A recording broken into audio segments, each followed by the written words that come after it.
ज्योत्सना जी और उनके पति जीवन की सारी जिम्मेदारियां पूरी कर चुके थे। पैसे की कोई कमी नहीं थी, तो घूमना फिरना भी लगा रहता था। अरे बेटी के घर जाकर तो मजा ही आ गया, लेकिन विदेश से अच्छा तो देश ही लगता है। अब मन को चैन मिला। अरे लेकिन वहां की औरतें देखिए, कितनी फिट, स्मार्ट और चमकती हुई। आदत से तो बाज नहीं आओगे आप। अरे मजाक कर रहा हूँ यार। अच्छा मैं जरा बाजार होकर आता हूँ। पति बाजार जाता है, जहां उसे एक अजीब सी दुकान दिखाई देती है। अरे ये क्या बात हुई? अंदर आओ 50 के, बाहर निकलो 40 के। हम आपकी 10 साल उम्र कम करते हैं। अरे ऐसा क्या करते हैं भला? जरा अंदर जाकर ही देख लेता हूँ। अंदर एक सुंदर सी लड़की खड़ी होती है। सुंदरी जी, ये क्या दुकान है? जरा जादू हम पर भी तो चला दीजिए। यस सर, आपको हमारी एग्जीक्यूटिव एक डेमो के लिए अंदर ले जाएगी। आप अंदर जाएंगी तो आप खुद ब खुद समझ जाएंगी। पति अंदर जाता है, जहां सेल्स गर्ल मिलकर पति को नकली बाल, नकली दांत, रंग बिरंगी कपड़े के साथ रंगीन चश्मा लगा देती है। देखिए, अब खुद को शीशे पे देखिए और बताइए सर। हाय दयो, ऐसा तो मैं किसी हीरो से कम नहीं लग रहा। दे दो, सारा सामान पैक कर दो। पति खुशी खुशी वहां से निकल जाता है। घर आकर वो सारा सामान छुपा देता है। फिर अगली शाम, सुनो मैं वॉक पर जा रहा हूँ। इस वक्त? अरे नाती पोतों को वीडियो कॉल करके बात तो कर लो। अब हाँ, आकर करता हूँ ना, पक्का पक्का। पति बाहर जाकर सारा मेकअप करता है और मार्केट में घूमता है, जहां उसे एक स्मार्ट सी महिला दिखती है। क्या आपको मुझसे कोई काम है? नहीं, आप तो बहुत हैंडसम हैं। थैंक्स। वैसे आप भी कम नहीं है। वैसे क्या उम्र होगी आपकी? लगता कितने का हूँ? 40 के तो पूरे लगते हैं। अब क्या था, 50 साल के पति को कोई 40 का बोल दी तो।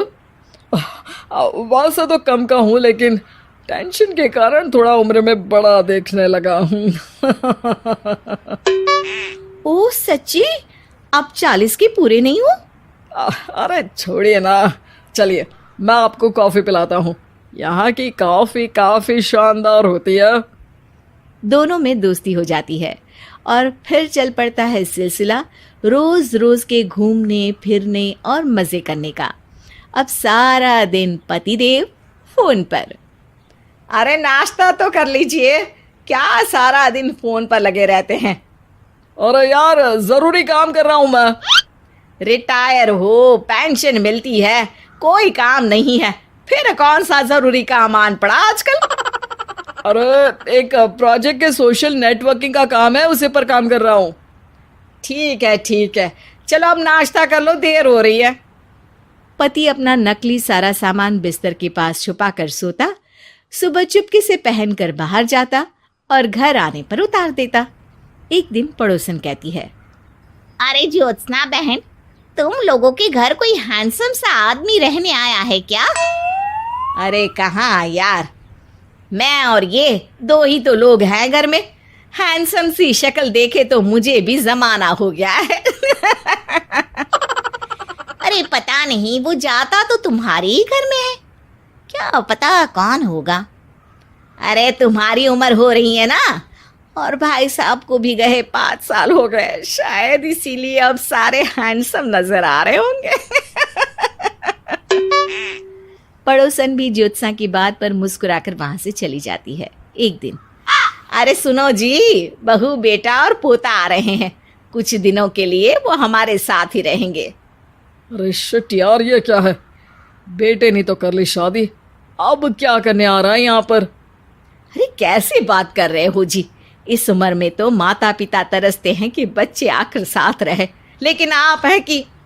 अरे ठीक है ना, लेकिन अब देखो सभी व्यस्त है अपनी जिंदगी में, ये लोग आएंगे रहेंगे, कितनी डिस्टर्ब हो जाएगी लाइफ। कैसी बात कर रहे हो?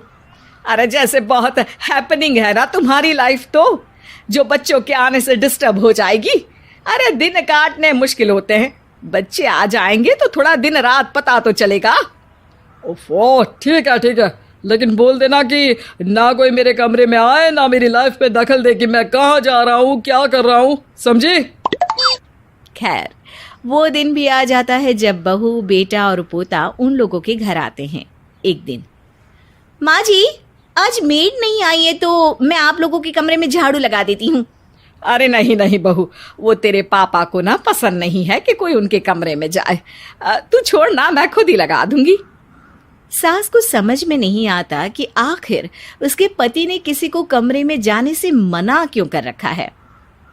खैर, वो साफ सफाई करके बाहर निकल आती है, लेकिन कहते हैं ना, बच्चा तो अबोध होता है, उसे किसी बात का क्या पता। वो खेलते खेलते दादा के बिस्तर तक पहुंच जाता है और बाहर ले आता है दादा का वो सारा सामान जो वो लगाकर घूमते थे। ज्योत्सना की नजर उस सामान पर पड़ती है। वो बच्चे से पकड़कर कमरे में लाती है और पैकेट खोलकर देखती है। हाय रे दैया, ये क्या लग रहा है कि आजकल ये प्रोजेक्ट नया मिला हुआ है। बेटे बहू के जाने के बाद ज्योत्सना सोचती है कि वो बात करेगी, लेकिन फिर अरे खुद से बात करूंगी तो मुकर जाएंगे। पता लगाना होगा कि माजरा क्या है। कुछ दिनों बाद, अरे यार, ये बच्चे लोगों के आने से लाइफ ना बड़ी डिस्टर्ब सी रही। मैं कुछ देर के लिए वॉक पर जा रहा हूँ, आराम से आऊँगा 2-4 घंटों के बाद, ठीक है? मैं क्या सोच रही हूँ कि मैं भी आपके साथ चलती हूँ। अरे थोड़ा रिलैक्स मैं भी तो हो जाऊं। हाँ, पड़ोस वाली बुढ़िया के साथ नीचे पार्क में जाकर वॉक करके आ जाओ।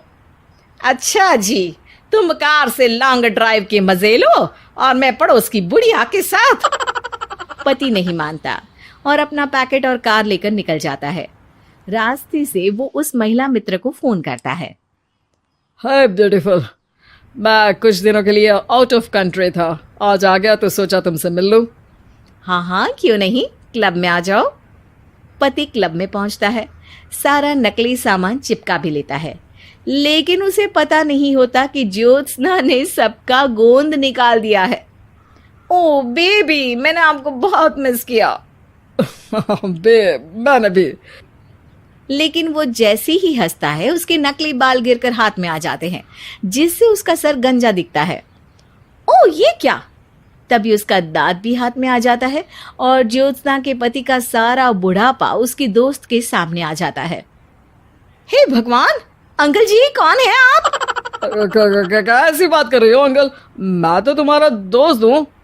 अरे पर हो तो अंकल ही ना।